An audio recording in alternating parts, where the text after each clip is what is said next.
দেশটা একটা সর্বনাশের দিকে চলে যাচ্ছে। এবং এই যে কিছু ন্যাংটা ফোলাফাইন, অতি উৎসাহী ফোলাফাইন, এই ফোলাফাইনগুলো পুরো বাংলাদেশটারে শেষ করে দিচ্ছে। যেখানে যে কেউ প্রতিবাদ করতে চায় তাকে ট্যাগ দেওয়া হয় যে একে আওয়ামী লীগ নামাইছে, এই আওয়ামী লীগের দোষ। আওয়ামী লীগ যদি 15-16 বছরে এই দেশের যতকে সর্বনাশ করছে, এই 3 মাসে বাংলাদেশ তার চেয়ে বেশি সর্বনাশ হয়েছে। এবং এরা যতদিন বাংলাদেশের ক্ষমতায় থাকবে, বাংলাদেশ একবার জাহান্নামের দিকে যাবে। ভাই কিছুক্ষণ আগে যেটা বলছেন যে এখনো যখন আমরা প্রতিবাদ করি অন্যায়ের বিরুদ্ধে, হ্যাঁ, তখন সবাই বলে যে মনে হয় এরা আওয়ামী লীগ নামাইছে।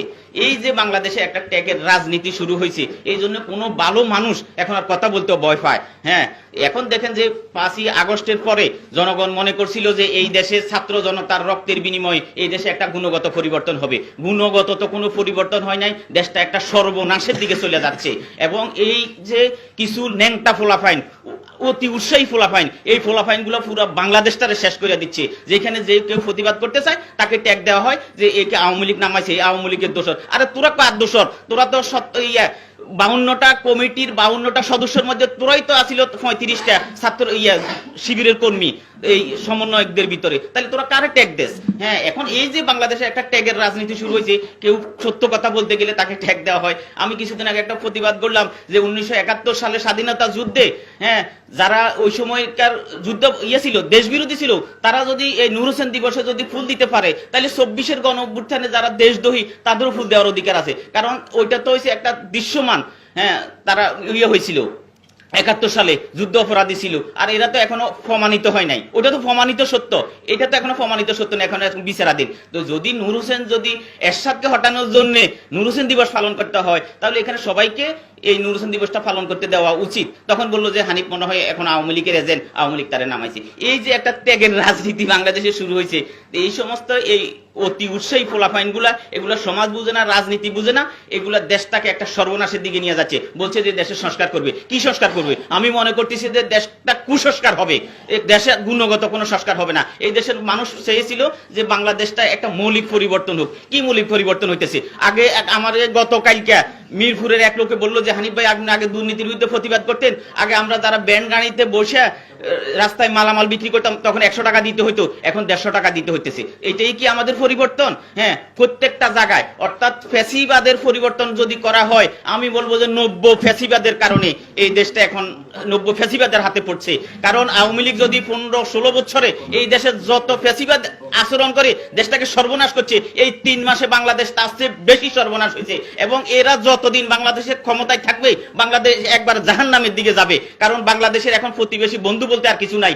এই ফোলাফাইনগুলা বাংলাদেশের বন্ধু প্রতিবেশী রাষ্ট্রের সাথে, হ্যাঁ, তারা কি করছে? সম্পর্ক খারাপ করছে।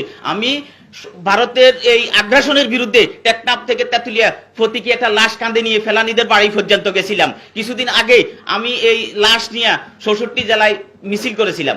আমি বললাম যে আমরা ভারতের আগ্রাসন বিরোধী, কিন্তু ভারত বিরোধী না। কারণ ভারত আমাদের প্রতিবেশী রাষ্ট্র। প্রতিবেশী রাষ্ট্রের সাথে সম্পর্ক খারাপ করে কোনো দেশ চলতে পারে না। আপনি আপনার প্রতিবেশীর সাথে সম্পর্ক খারাপ করে আপনিও টিকতে পারবেন না। এটা তো সত্য, চিরন্তন সত্য। প্রতিবেশীর সাথে সুসম্পর্ক বজায় রাখতে হয়, কিন্তু প্রতিবেশীর আগ্রাসন মেনে নেওয়া যাবে না, প্রতিবেশীর অত্যাচার মেনে নেওয়া যাবে না।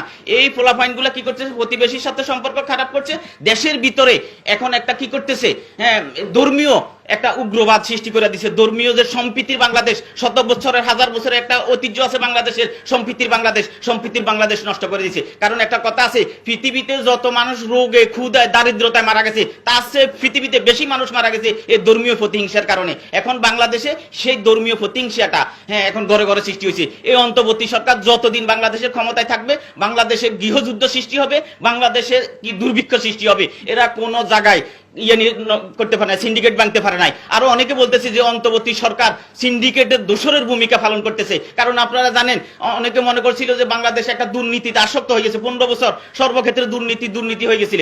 অন্তর্বর্তী সরকার দুর্নীতি দূর করবে, কিন্তু সর্বনাশ হয়ে গেল। এই যে সচিব স্বরাষ্ট্র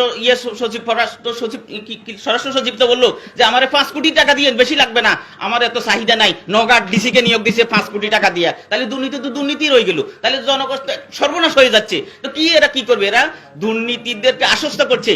অন্তর্বর্তী সরকার ছিল 2008 সালের অন্তর্বর্তী সরকার ছিল সত্যিকার একটা অন্তর্বর্তী সরকার। এই অন্তর্বর্তী সরকার একটা দলীয় সরকারের 2-3টা দলীয় সরকার, 2-3টা দলের ফটোকপি হিসেবে কাজ করতেছে। ওরা ওদের দোসর হিসেবে কাজ করতেছে। বাংলাদেশে এখন যতগুলো নিয়োগ হচ্ছে 2-3টা দলের অফিস থেকে চিরকুট আসে, চিরকুট অনুপাতে তাদের লোকগুলোকে নিয়োগ দেওয়া হচ্ছে। কিছুদিন আগে 667 জন ফিফি নিয়োগ দিছে, প্রত্যেকটা দলের অফিস থেকে ফিফি নিয়োগের জন্য লিস্ট আসছে, সেই অনুপাতে নিয়োগ দিছে। এখন সচিবালয় থেকে ইউনিয়ন পরিষদ পর্যন্ত যত লোক নিয়োগ দেওয়া হইতেছে 2-3টা দলের জন্য নিয়োগ দেওয়া হইতেছে, 2-3টা দলের লোকদেরকে নিয়োগ দেওয়া হইতেছে।